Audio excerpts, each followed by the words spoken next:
Saya pun punya ketakutan. Saya takut mengecewakan rakyat saya.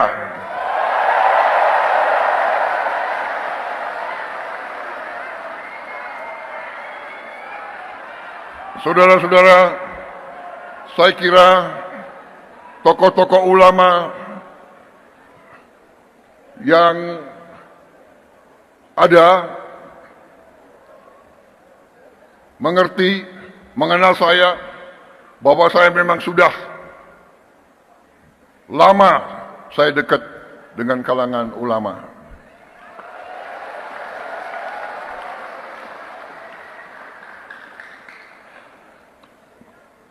Dan saya sering cerita, kenapa saya dekat sekali sama ulama, karena saya ini mantan prajurit, mantan tentara.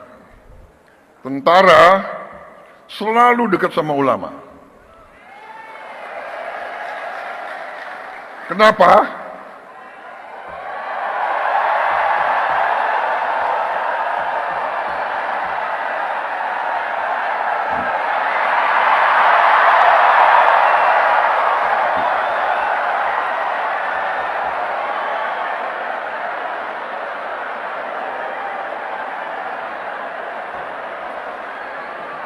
Kenapa? Karena seorang prajurit itu dari sejak muda dia harus berangkat tugas menghadapi bahaya, menghadapi maut. Dan biasanya orang kalau menghadapi maut ya cari kiai.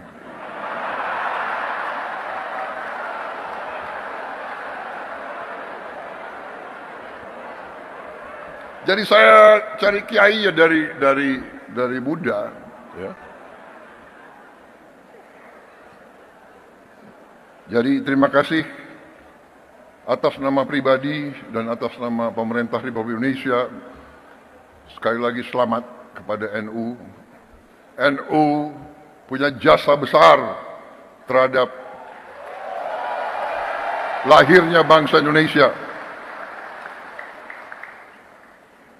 Perjuangan kemerdekaan berpusat di pesantren-pesantren.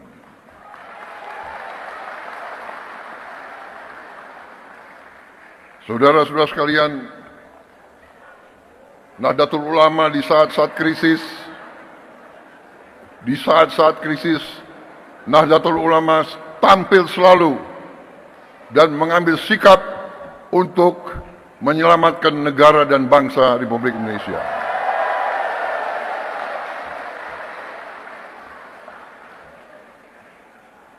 Proklamasi kemerdekaan Republik Indonesia diproklamasikan di Jakarta. Tetapi kemerdekaan Indonesia diuji di Surabaya, diuji di Jawa Timur, dan dalam pertempuran 10 November, disitulah munculnya para ulama sebagai pejuang, perintis, dan pemimpin dalam membela kemerdekaan Republik Indonesia. Proklamasi lahir di Jakarta.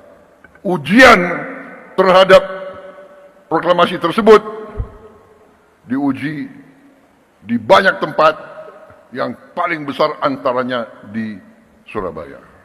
Karena itu, saya kira pantas bahwa tekad dari pemimpin-pemimpin saudara-saudara untuk menjaga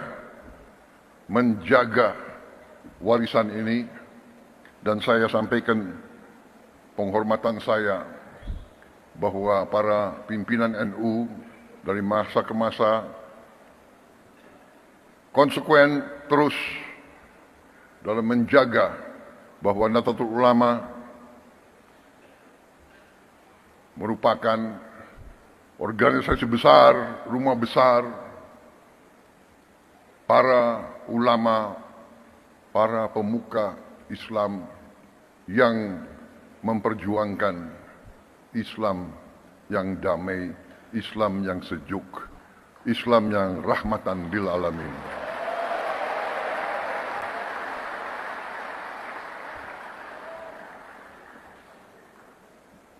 Dari sejak dulu saya kenal Gus Ipul lama sekali. Beliau waktu itu Ansor ya.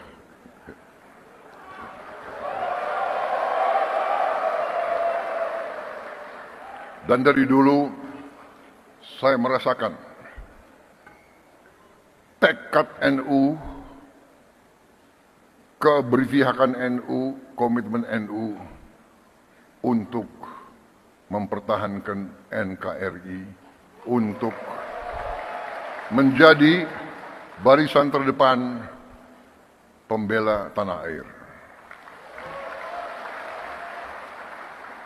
Karena itu saya kira sangat pantas bahwa NU bisa dikatakan kelompok religius yang nasionalis.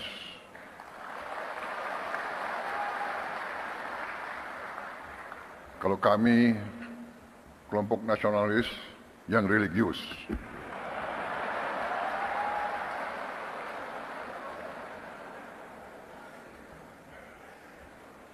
Ini sebetulnya sudah disiapkan sambutan yang cukup panjang.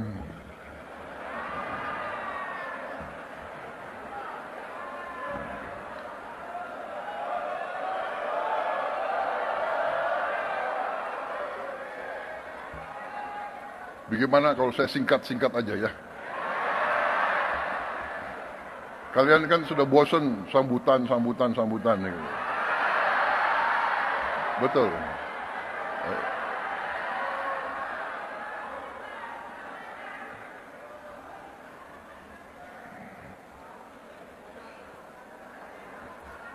Hari ini saya hadir di tengah suasana hijau.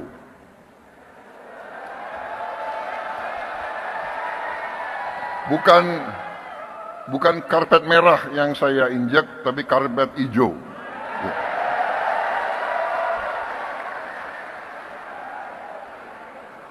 Lampunya pun hijau.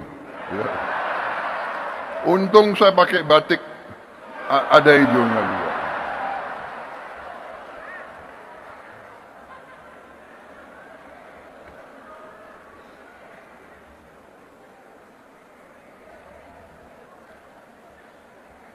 Saudara-saudara, kalau kita lihat dalam sejarah kita, ini saya diberi catatan bahwa pahlawan nasional kita 13 orang dari Nahdlatul Ulama.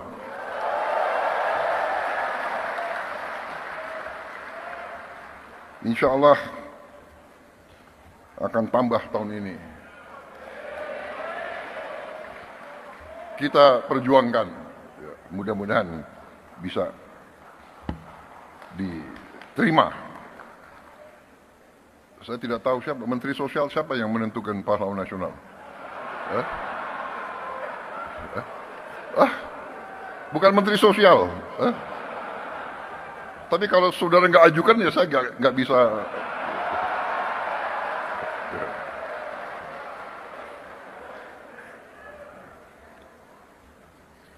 Di kabinet saya pun, kabinet Merah Putih, ternyata banyak sekali orang NU di dalamnya.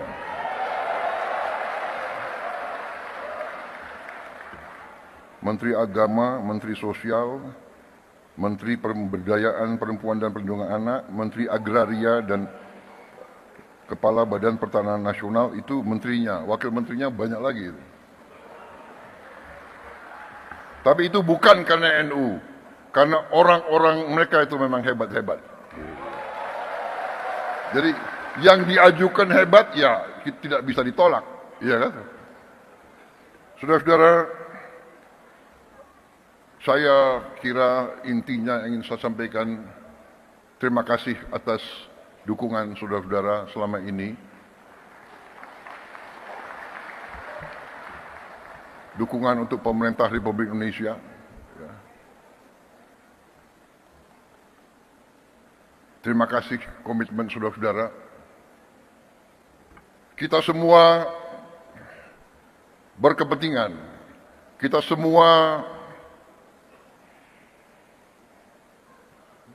punya keinginan, kita semua bertekad ingin Republik Indonesia itu menjadi negara yang berhasil. Dan ada negara yang gagal. Negara yang berhasil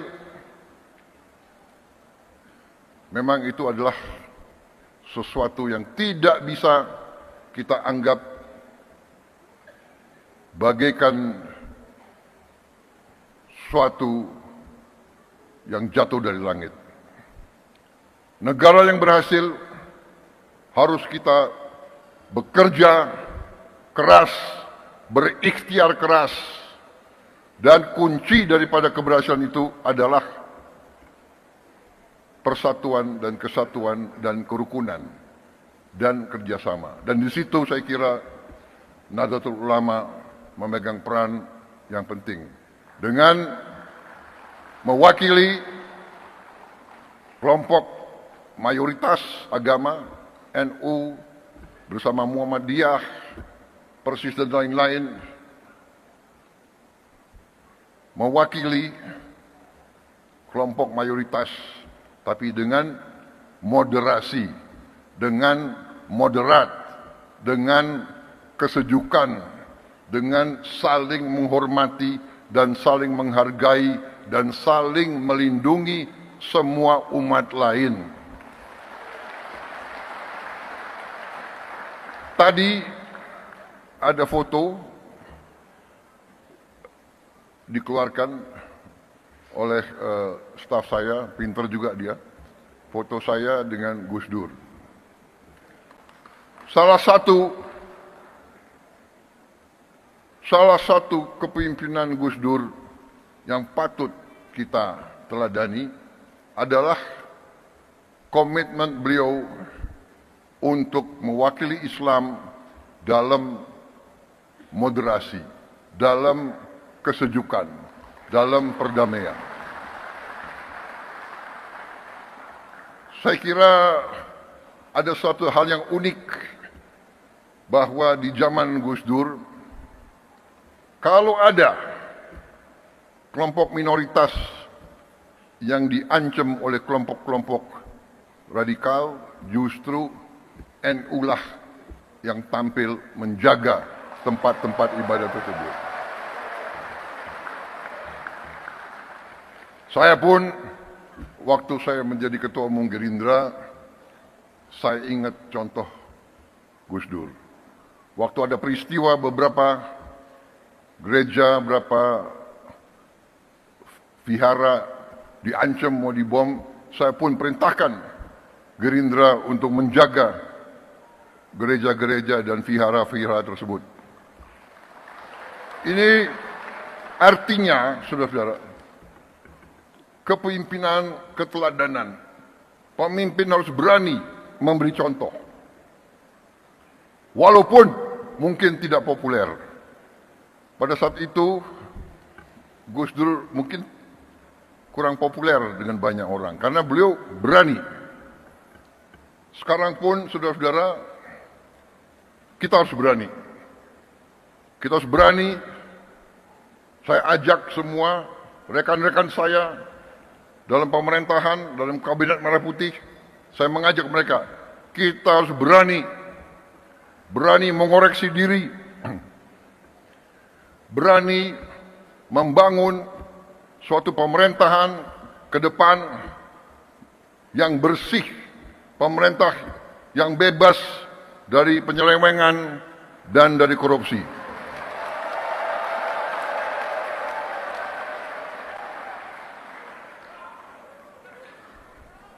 Itu tekad kami. Kami akan terus, dan kami mengerti, kami tahu ada perlawanan-perlawanan, tapi kami yakin apa yang kami perjuangkan adalah untuk bangsa dan rakyat Indonesia.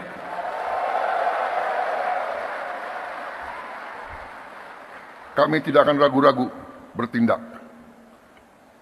100 hari pertama, ya, saya sudah beri istilahnya peringatan berkali-kali. Sekarang, siapa yang bandel,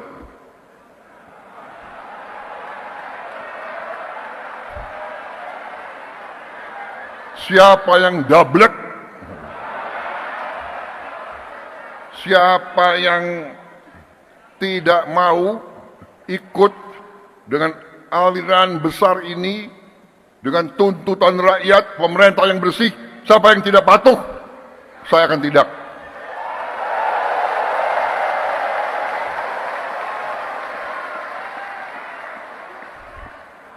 Dan saudara-saudara, jangan kira kami ini bodoh. Memang ada yang mengatakan saya ini tolol, ada. Nggak apa-apa. Ya. Ada yang mengatakan saya bajingan yang tolol, ya kan? Tapi saya nggak sebut namanya, kalian sudah tahu loh. Gitu. Nggak apa-apa. Tapi kami paham dan kami mengerti. Jadi saudara-saudara, ya, 100 hari pertama kami akan baik. Dalam arti, saya berharap ada kesadaran. Saya pernah menyampaikan, seluruh aparat, seluruh institusi, bersihkan dirimu.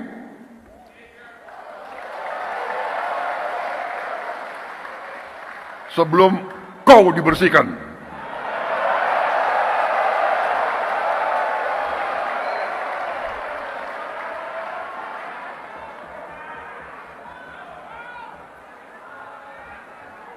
Dan saya ingatkan semua aparat, kesetiaanmu adalah kepada bangsa negara dan rakyat Indonesia. Kalau kau tidak setia kepada rakyat Indonesia, kalau kau menghalangi kebijakan-kebijakan yang untuk membantu rakyat Indonesia, saya akan tindak, saudara-saudara sekalian.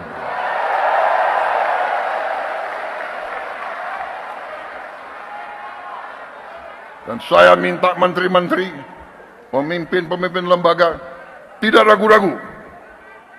Saudara-saudara kita hanya bekerja untuk bangsa, negara, dan rakyat Indonesia. Terima kasih. Wassalamualaikum warahmatullahi wabarakatuh.